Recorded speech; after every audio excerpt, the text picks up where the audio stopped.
Hello दोस्तों, स्वागत है आपका आपके अपने YouTube channel RJ special study में। तो दोस्तों चलिए चलते हैं अपने ज्योमेट्री के आगे कॉन्सेप्ट की ओर। ठीक है, इसके प्रीवियस वीडियो में हमने दो वीडियो कंप्लीट कर चुका है, जिसमें कि हम लोग क्या जैसे कुछ एंगल और लाइन के बारे में हम लोग डिस्कस किए और ट्राइंगल के बारे में कुछ डिस्कस किए। ठीक है, अब ट्राइंगल के कुछ पॉइंट और बचे हैं, उसको भी देख लेते हैं। ठीक, सबसे पहले आप हेडिंग डालिए, पहला एंगल बाई सेक्टर।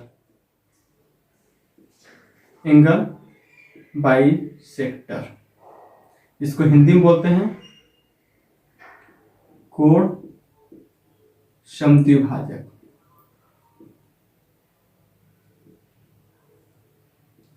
कोण समद्विभाजक। ठीक है, क्या होता है काम इसका, जा लेते हैं। आपके सामने मैं एक ट्रायंगल बनाता हूं,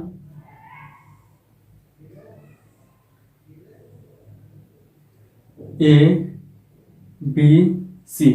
तो कोण समद्विभाजक एंगल बाई सेक्टर का काम क्या होता है कि त्रिभुज में बने कोण को दो बराबर भागों में बांटता है। इसको डी मान लीजिए। तो त्रिभुज में बने कोण को दो बराबर भागों में बांटेगा, जैसे कि थीटा है तो ये भी थीटा हो जाएगा। ठीक है, दो बराबर भागों में बांटता है, पहला काम। दूसरा काम क्या है, इस साइड को हम मान लेते हैं ए, इस साइड को मान लेते हैं बी और इस साइड को मान लेते हैं भुजा को सी। ठीक है, तो पहला काम क्या है कि दो कोण को मतलब कोण को दो बराबर भागों में बांटेगा। दूसरा काम क्या होता है इसका कि अपने सामने वाली भुजा को अपने साइड में बने भुजा के रेशियो के बराबर काटती है, रेशियो के बराबर काटती है। जैसे कि यहाँ साइड सी है, यहाँ साइड बी है, तो इसको सी रेशियो बी में बांटती है, सी रेशियो बी में बांटती है। तो यहाँ से हम लोग कंक्लूजन निकालते हैं कि साइड ए बी बटा साइड ए सी बराबर हुआ किसके, साइड बी डी बटा साइड डी सी के। ये डी मान लीजिए, डी है ना, साइड डी सी। ठीक, नोट करिए इसको। ठीक है, पॉइंट निकल के आता है एंगल बाई सेक्टर का। ठीक है, ये तो मैंने बना दिया किसमें, जो इंटीरियर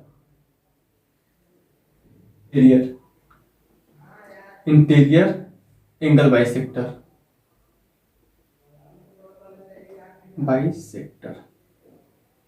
ठीक है, जब वो त्रिभुज के अंदर काटे, जब त्रिभुज के बाहर काटे तो उसका फॉर्मूला क्या होता है, मैं ये बनाता हूं त्रिभुज के बाहर, जैसे कि exterior angle by sector. Exterior angle by sector, मैंने आपके सामने एक त्रिभुज बनाया, ए थोड़ा नीचे बना लेता हूं। ठीक है, दिखेगा नहीं यहाँ पे।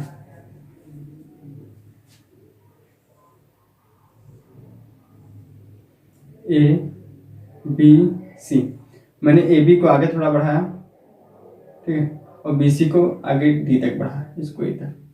तो यहाँ जो कोण बनेगा दोस्तों, यहाँ जो एक्सटीरियर कोण बनेगा ना, एंगल बाह्य कोण बनेगा, इसको भी भुजा काटेगी, मतलब इसको जो एंगल बाई सेक्टर बी से डिवाइड करेगी। ठीक है, इसको थीटा मतलब दो बराबर भागों में डिवाइड करेगी एंगल बाई सेक्टर। ठीक है, तो इसका रेशियो क्या होता है कि साइड ए बी बटा साइड ए सी बराबर हुआ किसके, साइड डी बी बटा भुजा डी सी के। ठीक है, ये भी नोट करिएगा। ये हो गया एंगल बाई सेक्टर का काम। ठीक है, नोट करिएगा, इस पे क्वेश्चन बनते हैं दोस्तों। ठीक है, ए बी बटा ए सी बराबर हुआ किसके, डी बी बटा डी सी के। ठीक है, मतलब जैसे मान लेते हैं ए बी है, ए सी मान लेते हैं, तो इसका भी रेशियो बी रेशियो सी में बटेगा। ठीक है,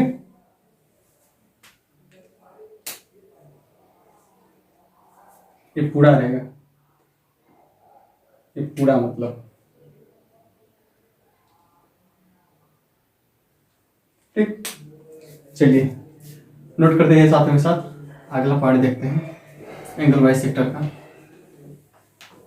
ये सब नोट करते रहिए, फिर मैं क्वेश्चन जब कराऊंगा तो आपको ये सब पॉइंट फिर बताऊंगा, आपको रटवा दूंगा एकदम, इतना गारंटी लेकर चलिए। ठीक, नेक्स्ट पॉइंट। अब तीनों कोण के एंगल, कोण समद्विभाजक जिसे मैं बनाता हूं ट्रायंगल आपके सामने, ए बी सी, इसका कोण समद्विभाजक क्या है, डी। बी का कोण समद्विभाजक मतलब एसी का कोण समद्विभाजक बीसी, जो कि इसको मानते हैं ई, इसको मानते हैं एफ। तो तीनों कोण समद्विभाजक जिस पॉइंट पे मिलते हैं उसको आई से डिनोट करते हैं हम, और इसका नाम क्या है, इन सेंटर। क्या बोलते हैं दोस्तों, इन सेंटर मतलब क्या बोलते हैं इसको, अंतः केंद्र, इसको हिंदी बोलते हैं। ठीक है,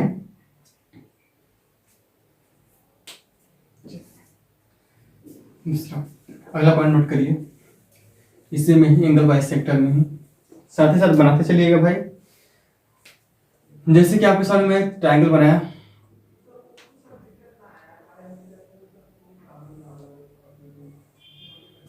ए बी और सी, हमसे एक कोण दे दिया, क्या मान लीजिए एक कोण यहाँ कुछ दे दिया, हमसे पूछ लिया कि इसके मतलब कि अंतः केंद्र पर कोण का मान क्या होगा, मतलब हमसे एक कोण पूछ लिया।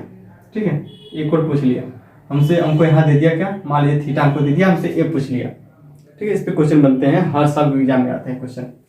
इसको मान लीजिए आई, तो इन सेंटर पर बना कोण क्या होता है फार्मूला, इसका फार्मूला होता है बी, मान लीजिए बी आई सी बराबर होगा क्या, 90 plus theta by 2, 90 plus theta by 2 इसका फार्मूला हो जाएगा। ठीक है, नोट करिए इसको भी। जब यहाँ कोण दिया रहेगा और बीच में कोण हमसे पूछेगा, इन सेंटर पर हमसे कोण पूछेगा कि इन सेंटर पर क्या बनेगा। ठीक है, कोण का मान क्या होगा, यहाँ कोण दिया रहेगा, तब एक फार्मूला लगाएंगे। ठीक है, अगर इसी तरह एक और पूछ लेगा हमसे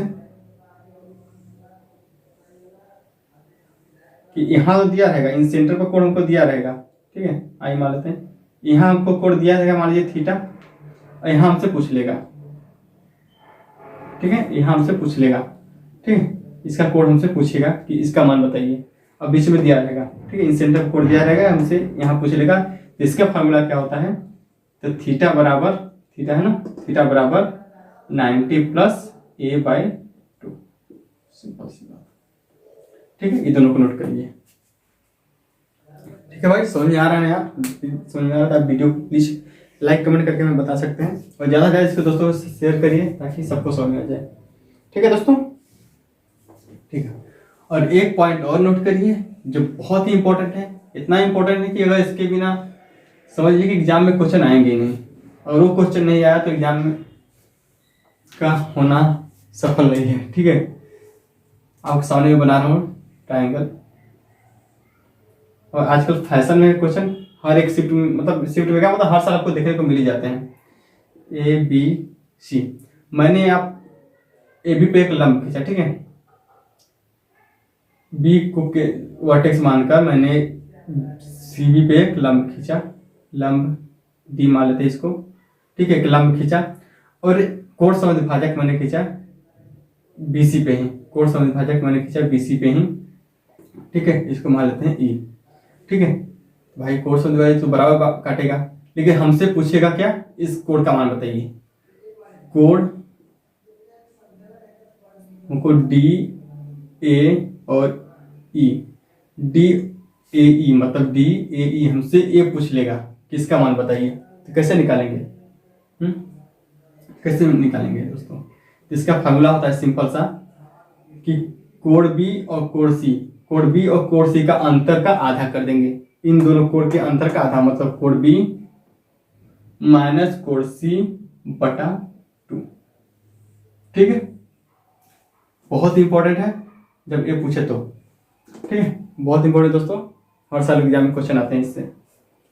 ठीक है, जब डी ए ई वाले कोण पूछे तो क्या करेंगे, इन दोनों कोण का आधा कर देंगे, हम अंतर का आधा करेंगे, ठीक है। इन दोनों कोण का माइनस करेंगे तो उसका आधा कर देंगे, हमारा एक कोण निकल के आ जाएगा, ठीक है भाई। चलिए यहाँ तक तो हो गई कोण समद्विभाजक की बात, कोण समद्विभाजक एंगल बाइसेक्टर। अब हेडिंग डालिए मीडियन, दूसरा हेडिंग डालिए मीडियन।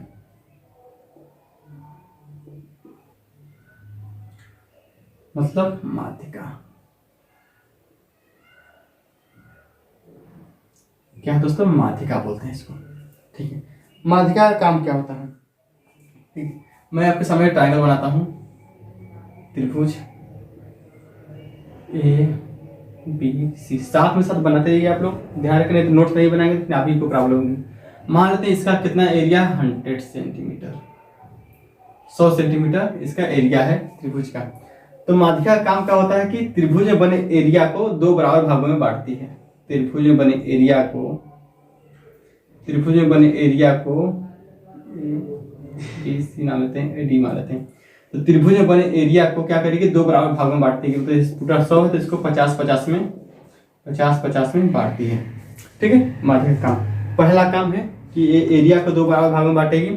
दूसरा काम क्या है कि अपने सामने वाले साइड को, मतलब जिस पे बनेगी इस साइड पे, इसको भी दो बराबर भागों में बांटती है। जैसे कि मान लेते हैं पूरा कितना है, तो पूरा 20 है, बी और सी 20 है, तो इसको 10 और 10 में डिवाइड करती है, ठीक है।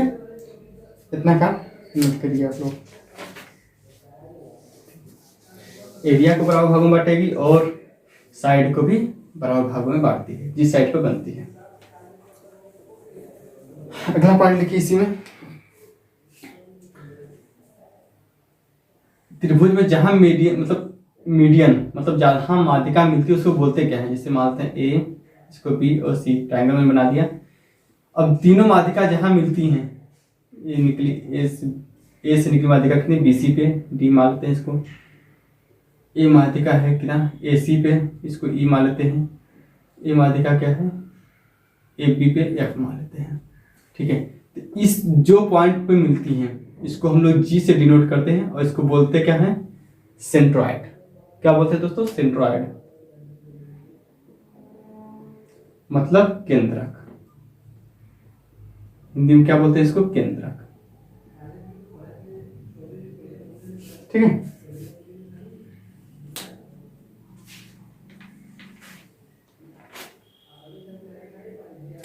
केंद्रक बोलते हैं, ठीक है। और जो ये एरिया होता है, ये सबका एरिया का बराबर होता है, मतलब ए भी 1 होता है, ए भी 1, ए भी 1, ए भी 1, मतलब सभी का, मतलब सभी एरिया का अनुपात आपस में बराबर होता है। जैसे कि मान लेते हैं ट्रायंगल का एरिया कितना है, 36, ट्रायंगल का एरिया 36 है। हमसे पूछ लिया कि इसका एरिया बताइए, ठीक है, इसका एरिया बताइए, इतना एरिया का मान कितना होता है। टोटल है 36 और टोटल है कितना, 1 2 3 4 5 6, 6 से डिवाइड कर दिया। हमसे पूछा क्या है, 2 मान 1 और 2 मान तो 2 से मल्टीप्लाई कर देते, कितना 6 36 और 6 12।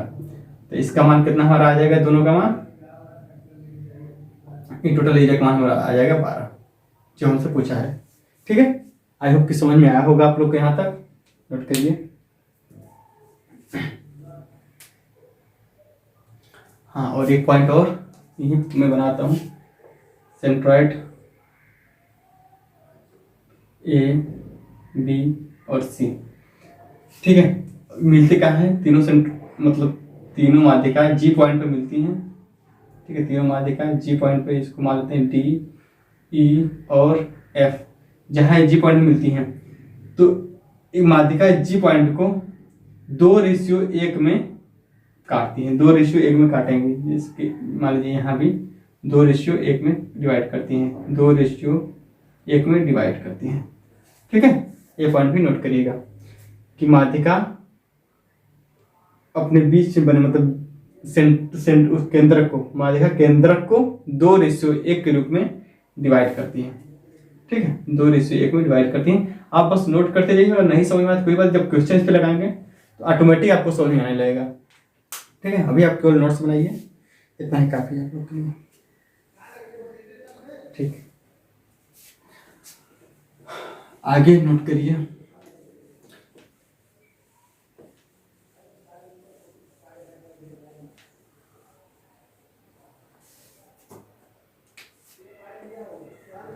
ठीक है, अगला पॉइंट नोट करिए, जब हमको जैसे कि ट्राइंगल में बनाता हूँ,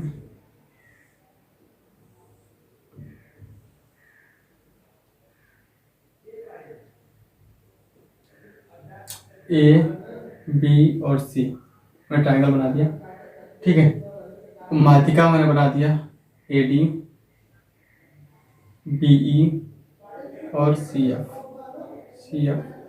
माध्यिका मैंने बना दिया। ठीक है, तो जब किसी क्वेश्चन में आपको माध्यिका दे दिया और एरिया पूछे, माध्यिका मतलब मान लेते हैं मीडियन ए 1 है, ए मीडियन 2, ए मीडियन 3, तो जिस भी क्वेश्चन में आपको माध्यिका दे के एरिया पूछे, बोले मतलब माध्यिका आपको दे दिया, बोलेगा इसका क्षेत्रफल निकालिए, तो उसमें क्या कर लेंगे हम लोग, हीरोन्स फार्मूला लगाते हैं। किसका यूज करते हैं दोस्तों, हीरोन्स फार्मूला। अब हीरोन्स फार्मूला होता क्या है, तो एरिया निकालने के लिए, जब माध्यिका दिया हो तो एरिया निकालने के लिए हम लोग हीरोन्स फार्मूला मतलब हीरोन्स लिख लीजिए, हीरोन्स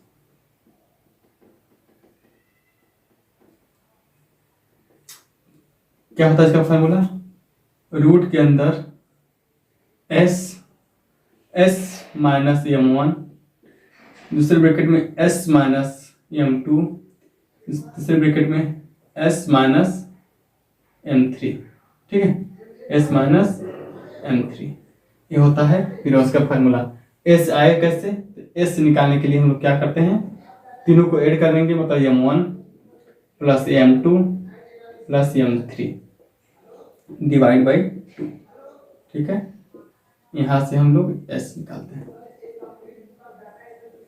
ठीक है, ये फार्मूला होता है जब मतलब क्या माध्यिका दिया रहेगा, मीडियन दिया रहेगा, उनसे एरिया पूछेगा।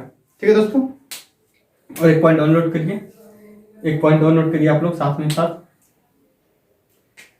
ठीक है, कि तीनों माध्यिका का योग तीनों भुजा के योग से छोटा होता है, जैसे कि m1 plus m2 plus m3 छोटा होगा किससे, तीनों भुजा के योग से, जैसे A B plus B C plus C A. ये पॉइंट आप लोगों को नोट करके रखिएगा, इस चीज पे डायरेक्ट क्वेश्चन बनते हैं दोस्तों, याद होना चाहिए। और एक पॉइंट और कि 4 टाइम ऑफ माध्यिका का योग, तीनों माध्यिका का योग 4 टाइम, जैसे कि 4 time of m1 plus m2 plus m3, एक क्या होगा, एक बड़ा होगा किससे, 3 टाइम ऑफ भुजा के योग से, जैसे कि 3 time of A B plus B C plus C. ठीक है, ये भी आप नोट करिएगा, इस पे डायरेक्ट क्वेश्चन बनते हैं, इस दोनों फार्मूले पे डायरेक्ट क्वेश्चन आते हैं। ठीक है, 4 time of m1 m2 m3 बड़ा होगा 3 time of A B B C C A. ठीक, नोट करिए फटाफट।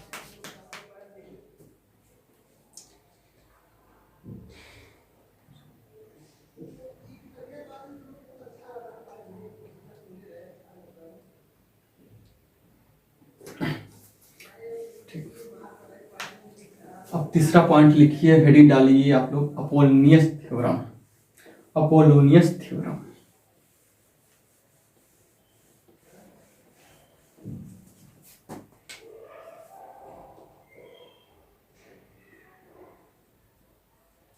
अपोलोनियस थ्योरम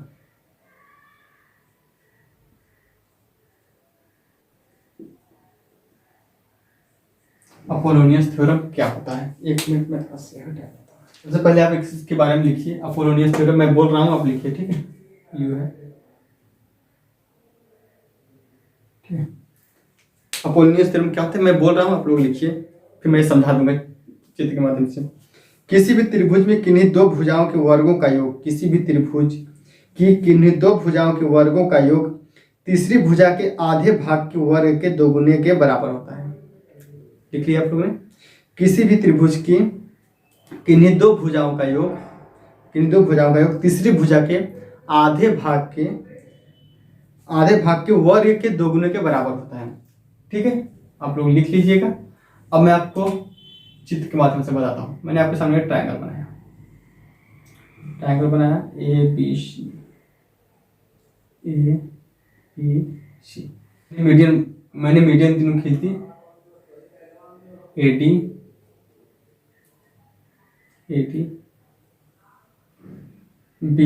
BE और मीडियन माध्यिका है CF। ठीक है, तो अपोलोनियस थ्योरम मैंने बता दिया आपको, फार्मूला मैं लिखवाता हूँ कि AB किन्हीं भी दो साइड है ना, किन्हीं भी त्रिभुज से किन्हीं दो साइड के वर्गों का, मतलब मानते हैं AB का स्क्वायर प्लस AC का स्क्वायर बराबर होगा किसके, दोगुने के तीसरी भुजा के आधे के बराबर। तीसरी भुजा के आधे के बराबर, जैसे तीसरी भुजा क्या है BC, तो BC का आधा कितना हुआ, आधा कितना हो गया BD। तो हम लिख लेंगे कि AD स्क्वायर प्लस तीसरी भुजा के आधे मतलब BD स्क्वायर के बराबर होगा। समझ में आ गया आप लोग को? मैं और बताता हूँ। मैं ये तो एक भुजा लिया, ठीक है, दूसरी भुजा लेता हूँ मतलब AB और BA और BC, BA square plus BC square बराबर होगा ट्वाइस ऑफ इस पे बने माध्यिका, ठीक है, इससे खींचा गई माध्यिका, ठीक है, B से खींची गई माध्यिका क्या है BE का स्क्वायर प्लस इस पे बना ये तीसरी भुजा पे आधा मतलब ये माना था इसी, कोई मान लीजिए या ये ही ले लीजिए या इसी ले लीजिए, ये के स्क्वायर के बराबर। ठीक है, एक और लिखिए इसी तरह C पे भी CA square plus CB square बराबर हुआ ट्वाइस ऑफ किसके, C से बनी माध्यिका, C से खींची गई माध्यिका क्या है CF स्क्वायर प्लस तीसरी भुजा के आधे, AF या FB ले सकते हैं FB के स्क्वायर के। ठीक है, एक पॉइंट तीनों नोट करिएगा आप लोग, बहुत ही इंपॉर्टेंट है। आई होप कि आप लोग को समझ में आया होगा। ठीक है, देख लीजिए आप अपने से कहाँ से फॉर्मूला है, लोग को समझ में आ जाएगा। अपोलोनियस थ्योरम,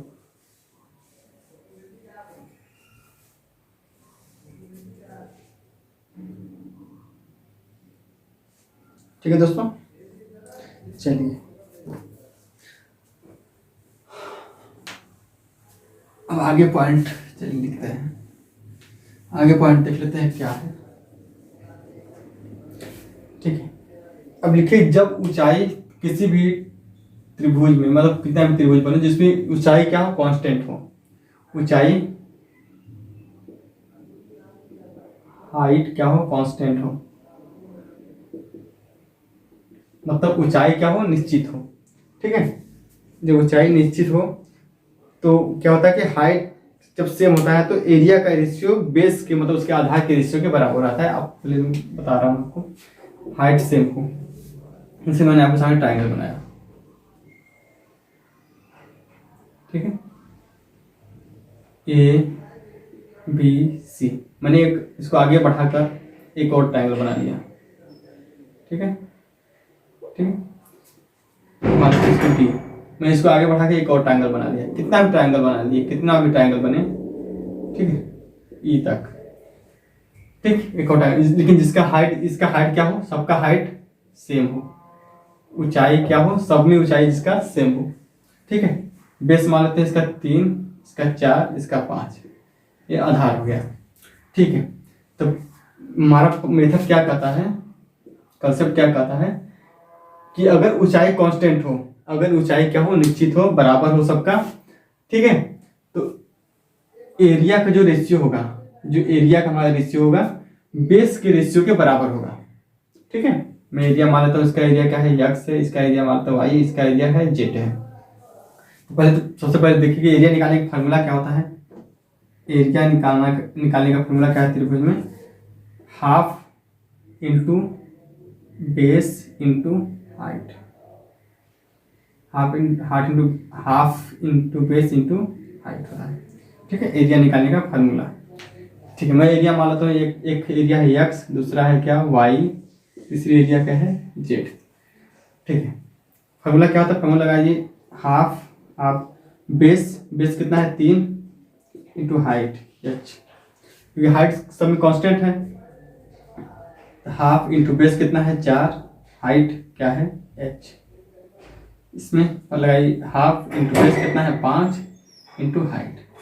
ठीक, तो देखिए ये सब रेशियो में रहेगा, सब रेशियो में आता है। देखिए हाफ से हाफ एच और ये हाफ एच रेशियो में सब कट जाएगा। तो हम बचेगा क्या यहाँ से 3:4:5। ये हमारा क्या एरिया का रेशियो निकल के आ गया। देखिए हमारा बेस का रेशियो कितना था 3:4:5, एरिया का रेशियो 3:4:5 में आ गया। तो कंसेप्ट क्या कहता है कि अगर हाइट कांस्टेंट है, अगर हाइट निश्चित है, तो हमारे एरिया का रेशियो बेस के रेशियो के बराबर होगा। ठीक है, मैंने प्रूव कर दिया। ठीक है दोस्तों, चलिए बस लिखते जाइए, आप लोग लिखते जाइए, समझते जाइए।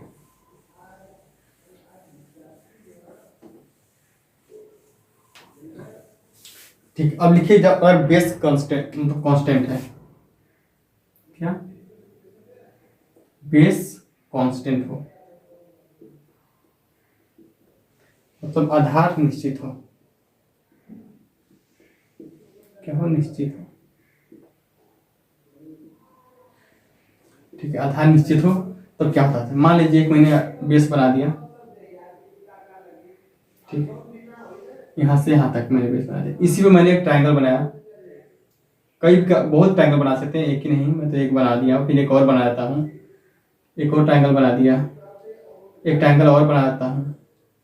ठीक है, ठीक, बेस इतने एक ही बेस पे इसको पी मान लेता हूँ। ठीक है, इस बेस पे मैं 3 ट्रायंगल बनाए और तीनों का ऊंचाई अलग अलग होगी, लेकिन देखिए ऊंचाई तो अलग अलग होगी ना, इसकी ऊंचाई अलग होगी h1, इसकी ऊंचाई अलग होगी h2 और इसकी ऊंचाई अलग होगी h3।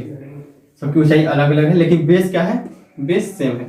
तो इसका फॉर्मूला क्या कहता है, इसका कंसेप्ट कि एरिया के रेशियो हाइट के रेशियो के बराबर हो जाएगा। अगर क्या होगा बेस कांस्टेंट है, अगर बेस कांस्टेंट है निश्चित है, तो एरिया के रेशियो हाइट के रेशियो के बराबर हो जाएगा। निकालते हैं, मानते हैं इसका एरिया x है, इसका y, इसका z। तो x ratio y ratio z निकालिए, एरिया निकालिए। क्या कहते हैं हाफ इंटू बेस कितना है b ही है, इंटू हाइट h1 इस टू हाफ बेस कितना है b ही है, क्योंकि बेस तो कांस्टेंट है, इंटू h2 मान लेते हैं, ये h2 है ना, h2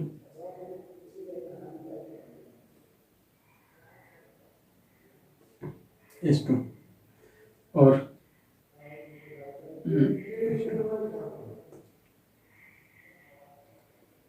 इसको h1 मान लीजिए। बात वही है, मतलब मेरा कंसेप्ट वही है कि मैं आपको बता रहा हूँ कि इधर उधर थोड़ा लिख दिया हूँ। ठीक है, इसको मान लीजिए half into base into h3। ठीक है, h3 देखिए सब रेशियो में है, रेशियो तो रेशियो में कट जाता है, तो हाफ और बेस, हाफ बेस और हाफ बेस तीनों कट जाएगा। तो बच क्या रहा है हमारा यहाँ से एरिया में, एरिया का निकाल रहे हैं ना, एरिया का रेशियो है, एरिया का रेशियो निकल कितना आ रहा है हमारा h1:h2:h3। ठीक है, h1:h2 h1 ratio h2 ratio h3। तो हमारा कहने का क्या मतलब कि अगर बेस क्या है कांस्टेंट है, तो एरिया का रेशियो हाइट के रेशियो के बराबर हो जाएगा। ठीक है, समझ गए होंगे आप लोग यहाँ तक। चलिए अब थर्ड पॉइंट लिखिए कि इसमें अगर बेस और हाइट दोनों कांस्टेंट हो तो क्या होगा, बेस और हाइट दोनों कांस्टेंट हो तो क्या होगा।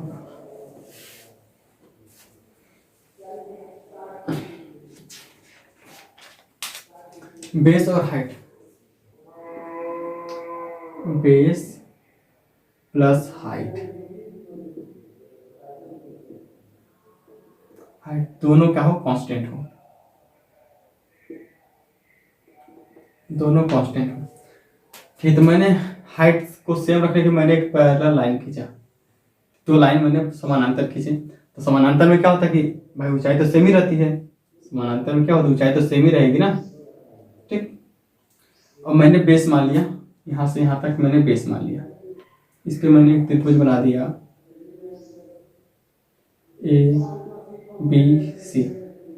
इसी बेस पे मैंने एक और त्रिभुज बना दिया, ठीक, एक और त्रिभुज बन गया। इस पे एक और त्रिभुज बना लीजिए इसी पे ही, बहुत सारे बन सकते हैं आपकी मर्जी, ठीक है। मैंने 3 त्रिभुज इस पे बना दिया, इसी है, ठीक है। देखिए हाइट तो सेम ही रहेगा क्योंकि पैरेलल लाइन है। मैंने हाइट बता दी, अगर हाइट और बेस भी सेम है, इसी बेस पे बन रहे हैं ना, इसी बेस पे बन रहे हैं, तो बेस भी हमारा सेम है, ठीक, और हाइट भी सेम है, ठीक।